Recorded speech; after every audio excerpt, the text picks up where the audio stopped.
Halo sahabat dosen petani, berjumpa kembali dengan saya Alan, hostnya Dosen Petani. Baik sahabatku semua, pada kesempatan ini saya mau berbagi kembali cerita tentang kolam terpal yang kita budidaya ikan nila di kolam terpal ini. Namun ada yang spesial dari konten kita kali ini karena produksi kita kali ini dibantu oleh YouTuber keren satu ini, yaitu Sultan Sati. Tuh di belakang. Nanti silakan subscribe channel Sultan Sati. Nah, ada cerita apa yang mau kita bagikan tentang kolam terpal kali ini adalah cerita tentang bagaimana penanggulangan jamur pada ikan nila. Nah, simak cerita lengkapnya. Tapi sebelumnya, saya tidak bosan mengingatkan untuk terus dukung channel ini dengan cara klik like, comment, share, dan subscribe. Bagikan ke sebanyak-banyaknya agar lebih banyak yang tahu tentang Dosen Petani. Kemudian juga follow kita di Instagram dengan alamat @dosen.petani. Lalu ikuti tulisan kita di www.dosenpetani.com. Jangan lupa juga untuk subscribe channelnya Sultan Sati yang bantu kita dalam produksi video kita kali ini. Yuk kita simak ceritanya.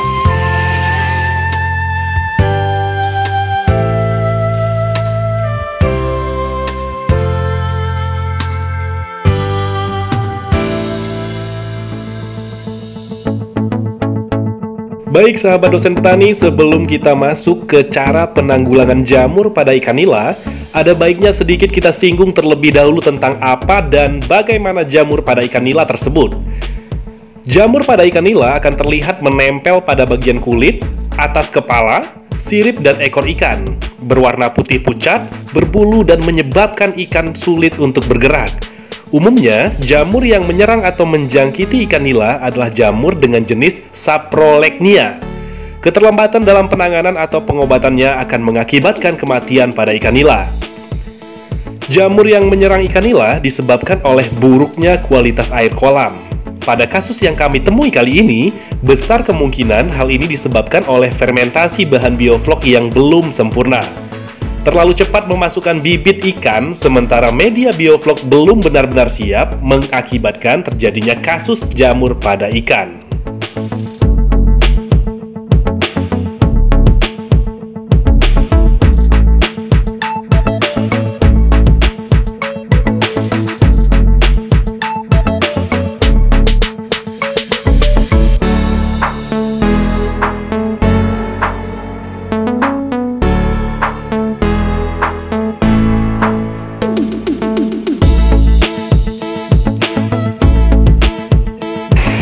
Oke sahabat Dosen Petani, jadi kondisinya kolam terpal ini, ikan yang di kolam terpal ini terserang jamur, parasit jamur, yang dimana video sebelumnya kita sudah bagikan waktu kita persiapan kolam nila terpal ini.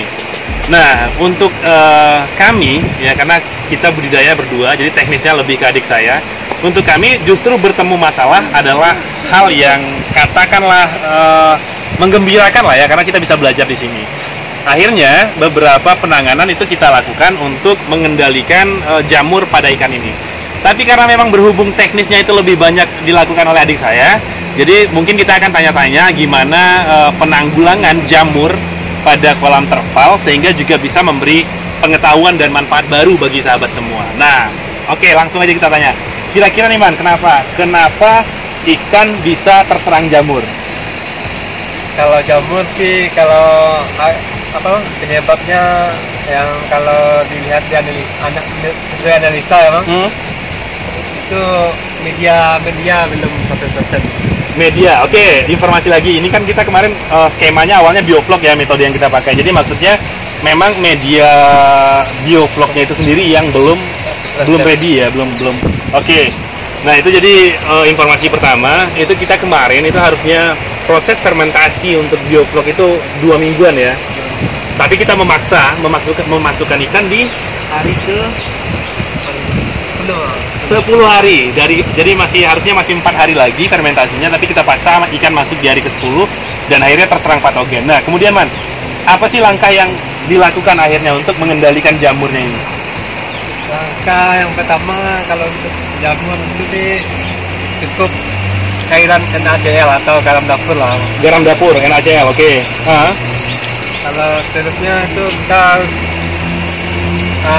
ganti air kolam. Oke, jadi air dikuras, kemudian kita ganti dengan air yang baru. Nah, jadi kan kemarin waktu pertama kali kesini kan, waktu pertama kali kita tahu dia terserang jamur, itu kan ada banyak sekali ikan yang terkena. Dan rata-rata kenanya di bagian punggung, ya, sini mana ya, di pundak sini ya, kemudian juga disirip dan diinsang. Hari ini itu jumlah yang fisiknya kelihatan masih berjamur itu sudah jauh menurun. Nah, kemudian kan penanganan saya pakai garam dapur NaCl gimana? Ada lagi nggak tips yang lain? NaCl kemudian dikuras. Ada tips lain lagi nggak untuk pengendalian jamur ini? Kalau untuk yang lain, ya kalau itu pH air juga pengaruh. pH air. Oke, jadi pH air mesti selalu dikontrol ya. Oke. Nah, kemudian apa sih resiko terburuk, dampak terburuk dari serangan jamur? Ya, kematian massal. Kematian massal. Tapi kita nggak ngalamin ya. Kita cuman paling ya mati 20, itu biasa lah kan ya, dari 1.500 yang kita sebar. Oke, kemudian mungkin yang terakhir nih, yang juga perlu sahabat dosen petani ketahui. Hal seperti ini ketemu nggak di kolam biasa? Maksudnya di kolam tanah? Jarang ya. Tapi memang kolam terpal ini termasuk salah satu masalah yang banyak ditemui peternak. Oke sahabat, itu tadi bincang-bincang teknis kita terkait dengan penanggulangan serangan parasit jamur itu di ikan nila. Jadi kalau saya bisa simpulkan dari apa yang dijelaskan Rahman tadi, maka penanganannya dengan melarutkan garam dapur ke air dan kemudian dikuras. Maksudnya gini Man, ketika ini mungkin belum lengkap ya, ketika dimasukkan garam, kita larutkan garam di kolam ini, kemudian itu butuh berapa lama? Minimal kalau sekitar 24 jam Bang. 24 jam, jadi dimasukkan garam sekarang, besok dikuras lagi airnya, kemudian dimasukkan air baru yang ini ya, air bersih baru gitu maksudnya. Oke. Baik sahabat, itu tadi mudah-mudahan bermanfaat untuk sahabat semua. Apa yang kita sampaikan ini, kalau misal ada hal yang rasanya perlu dikoreksi, silakan tulis di kolom komentar.